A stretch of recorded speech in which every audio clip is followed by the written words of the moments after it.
Vítajte znovu na mojom kanáli. Dnes by som vám rád ukázal časť zálivu Makadi Bay, ktorú sme si ešte spolu neprešli.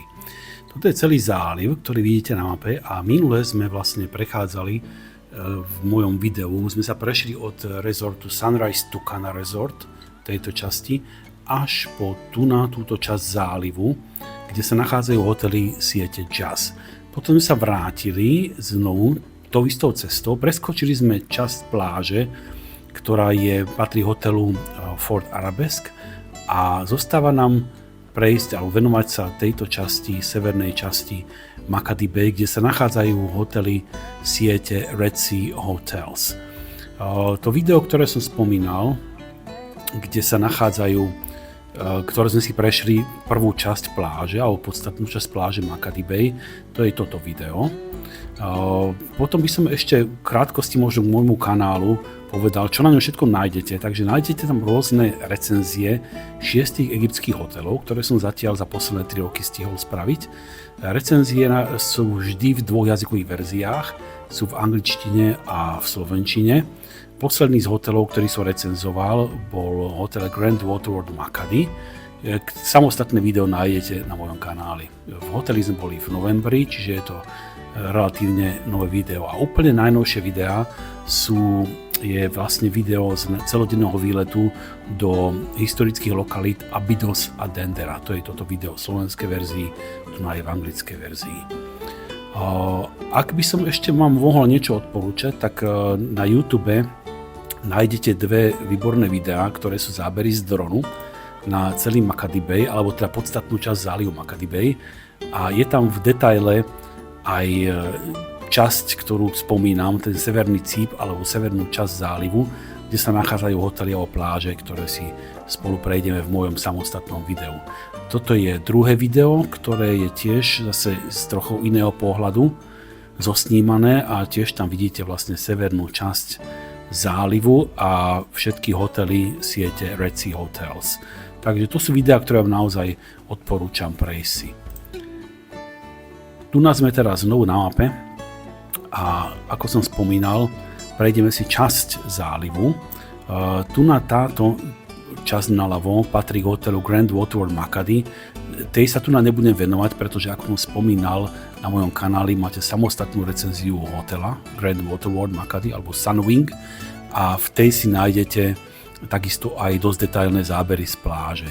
A my teda budeme sa venovať pláži od hotelu Makadi Spa, to je tento, Makadi Palace a je to Grand Makadi Hotel, ktorý je vlastne posledným hotelom, respektíve prvým hotelom v smere od Hurghady. Hurghada je tu ďalej na severe.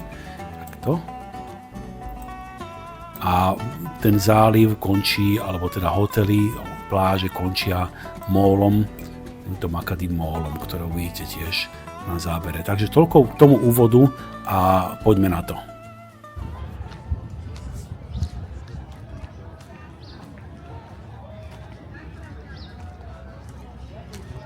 Takže prechádzame momentálne v časti Grand Waterworld Makadi.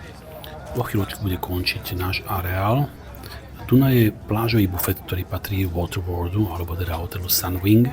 Taký jednoduchý bufetík, ale ako úplne postačuje na to, keď ste smerní, napijete sa, pretože tu po ľavej strane, pozdĺž tejto steny a pozdĺž tohto areálu vlastne sa nachádza niekoľko reštaurácií à la carte.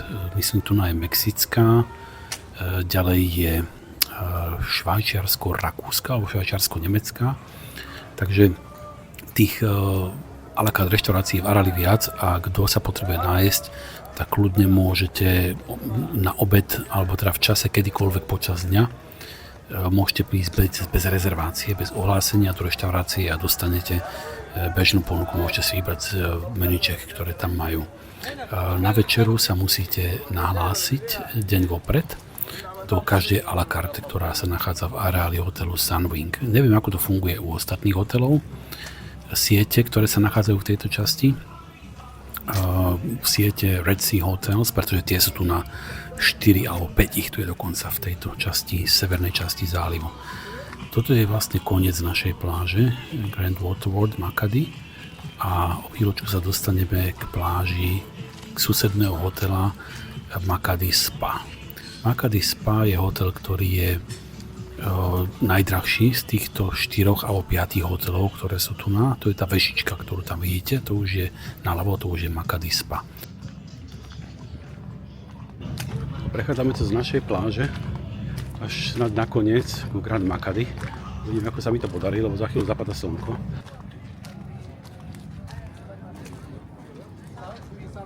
Makati Spa. Ak máte objednané alebo ak ste ubytovaní v Makati Spa, tak môžete vlastne využívať služby všetkých ostatných hotelov.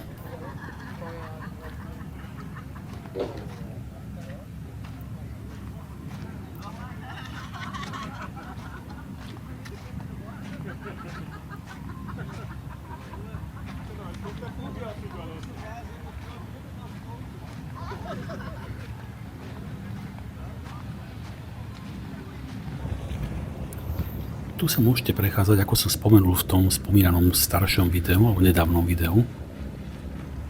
Môžete sa voľne prechádzať po plážach, ale teda mali by ste užívať len pláže svojho hotela, teda s výnimkou hotelu Makati Spa. Ak ste ubytovaní v ňom, môžete ísť na ktorúkoľvek pláž z týchto hotelov. Najlepšia pláž z nich je samozrejme pri Sunwing alebo Grand Waterford Makati. A to uvidíte o chvíľočku prečo. Makati Spa, ešte ďalej je Palace, na konci je prechádzam sa tesne na večer, preto vidíte prázdnu pláž. A celkovo tu na táto pláž bola dosť taká opustená. V novembri to tak zrejme býva, nebolo nejak veľa ľudí. Najviac bolo asi pri našom hoteli, pretože to bol november a je to hotel pre deti alebo rodiny s deťmi, tak ste tam mohli vidieť aj mladších návštevníkov. Obrovská pláž. Ani duše, ani lehátko. Neviem, čo to má znamenať. Pláž Makati Spa je dosť veľká a nie je zrovna hustá. Vidíte, tu je...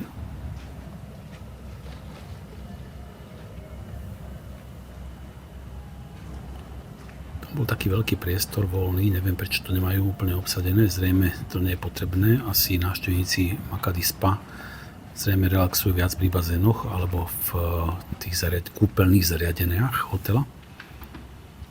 Vidíte takisto vetrolamy, tie sú pri každom slnečníku, na každej z týchto pláží. Výborná vec na tieto vetrolamy.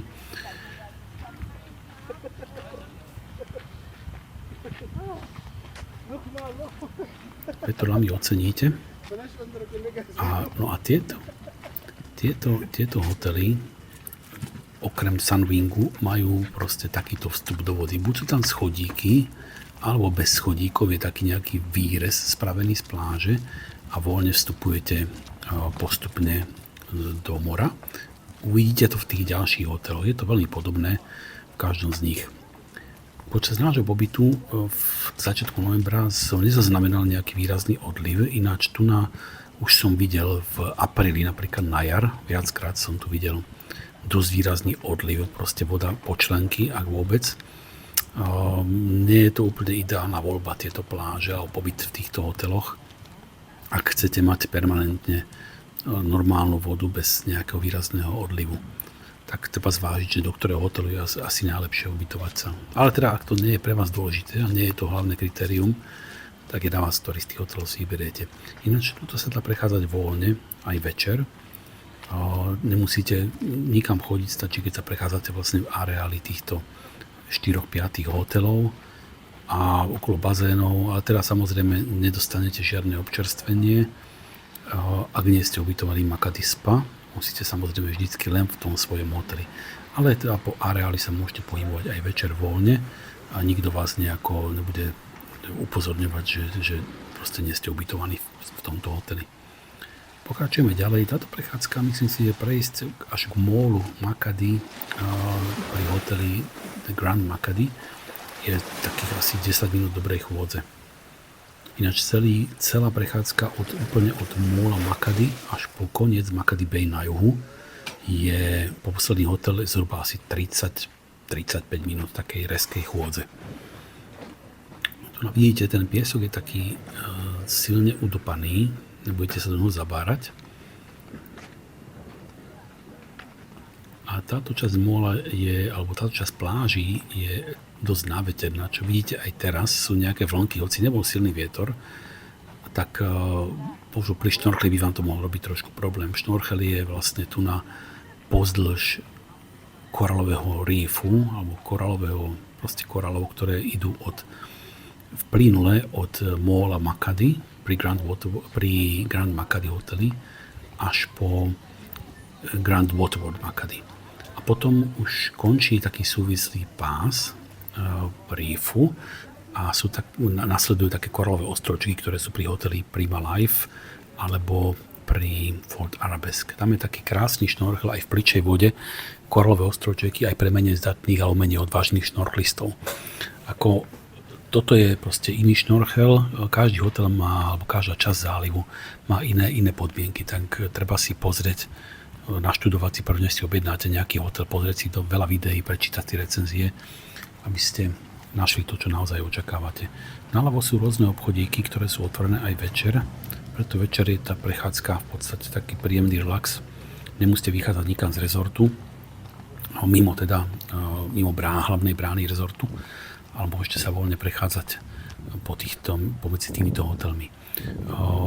Viem o tom, že dá sa dostať až vlastne aj večer vo večerných hodinách. Takto cez deň nie je limit. Cez deň sa môžete prechádzať pozdĺž tohto chodníka od severu Makady Móla až po južnú časť Makady zálivu. Nikto vás nebude nejak upozorňovať, alebo možno, že skontrolujú, ale nejak to neriešia. Vo večerných hodinách to môže byť problém. Je to na vás, ako sa dohodnete, lebo každý areál má vo večerných hodinách nejakého strážcu toho areálu, ktorý bude kontrolovať náramok, alebo sa vás môže niečo spýtať, alebo vás môže aj nepustiť. Čo bol treba prípad náš, kde naši švagrovci nás išli navštíviť z Xanadu a prešli asi cez 3 areály, alebo areály 3 hotelov, a až pri našom hoteli ich nechceli pustiť, nedalo sa s nimi ani dohodnúť, s tým strážnikom. Tvrdil, že tam má kameru, že to má zakázané, že by mohol mať z toho problémy a tak ďalej. Takže vo večerných hodinách sa k nám ani nedostali. A preto chcem povedať, že nespoliehajte sa na to, že večer sa prejdete vlastne po celom Makady zálive. Nie je to úplne samozrejmosť. Môže a nemusí vám to výjsť. A prechádzame vlastne toto pri ďalšom hoteli. Toto je, myslím, už Makady Palace, či Makady Palác, druhý z hotelov v poradí, respektíve tretí, ak ideme z juhu, tak je Grand Waterworld Makady, ďalší je Makady Spa a potom je Makady Palace a posledný je The Grand Makady. To je ten s tým mólom, ale prídeme aj k mólu. Ako vidíme, tie pláže sú naozaj krásne, priestranné, úplne super. Jediné teda pre mňa dosť negatívna stránka pláže je ten vstup do vody, respektíve taký ten akoby múrik alebo ukončenie tej pláže, ktorá nie je plynulým prechodom z pláže, piesočnatej pláže do mora, ale máte tam vyvýšeninu, akoby proste celá tá pláž je vyvýšená a musíte ísť len po tých schodíkoch alebo po tej šikmine, ktorá je vyčlenená, alebo taký výrez, ktorý som spomínal, videli ste ho na videu. Pláž pôsobí úplne prázdnym dojmom, ale naozaj je už tesne pred záverečnou. Ináč pláže sú bežne, v Egypte je pravidlo, že pláže sú otvorené do zotmenia alebo do západu slnka. Tak ak by ste ten čas prekročili, tak už tam bude chodiť nejaký ten strážca daného rezortu alebo ten beach boy, ktorý vás bude upozorňovať a žiadať, aby ste opustili pláž. To je proste pravidlo, cez ktoré, ako sa hovorí, vlak nejede. Treba to dodržiavať. A tu nám vlastne vidíme ďalší ten výrez alebo vstup do mora. To je to, čo som spomínal, teda, že tieto hotely nemajú plynulý prechod z celej pláže, zo šírky celej pláže, ale máte takto kameňmi vystavané kraje a urobili takýto nejaký okraj, vybetonovaný vlastne kraj tej pláže, obložený kameňmi a tu navstupujete do mora. Tak toto je riešené v severnej časti zálivu Makady. Znovu vidíte, že trošku už ten vetrík je cítiť, tak preto je dôležité, ak si budete vyberať pláž v Makady zálive, aby ste, ak chcete naozaj mať istotu každého dňa možnosti šnorchlovania, alebo takmer každého dňa šnorchlovania, treba si naozaj pozrieť na mape, ktoré sú tie záveterné pláže, ktoré sú náveterné. Pri tom sa môže stať, že o 2 hotely ďalej bude červená vlajka a nebudete môcť ísť do vody, ale pri vašom hoteli už bude trebárs vlajka žltá.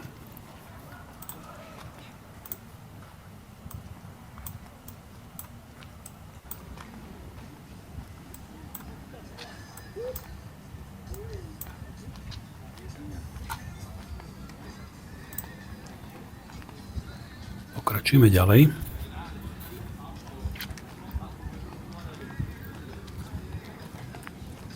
Docela čulý ruch v podvečerných hodinách. Ľudia s cestou z pláže sa ešte asi zastavia v takýchto tých bufetíkoch v relaxačných zónach.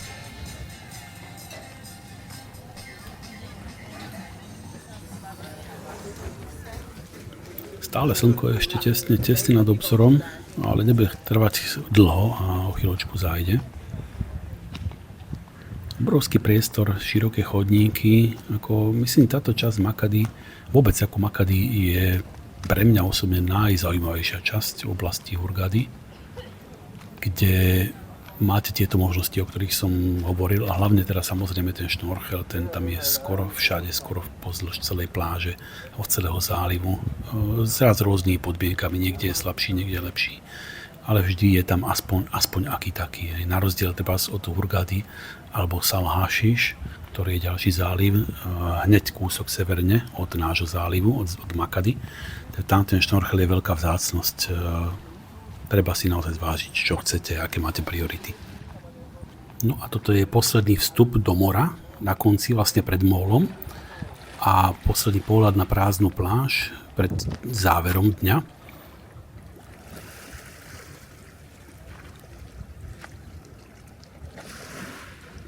A o chvíľočku pôjdeme na mólo. Tento posledný záber je z iného času, to je pred 2 rokov, záber na mólo, ktoré uvidíte v celej kráse.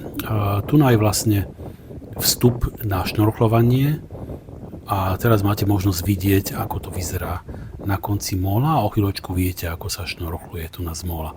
Odtiaľ sa dá šnorchlovať pozdĺž celého reefu až k Fort Arabesque alebo Grand Waterworldu, čo môže trvať tak asi 35-40, maximálne 45 minút. Posledný pohľad na mólo, pohľad na púšť a za tou medzerou, za koncom hotela a napravo sa asi 2-3 km odtiaľto nachádza záliv Salah Hashish, ktorý mám na samostatnom videu, môžete si nájsť na mojom kanáli. Naľavo pokračuje zase reef, vlastne až takmer k Salah Hashishu.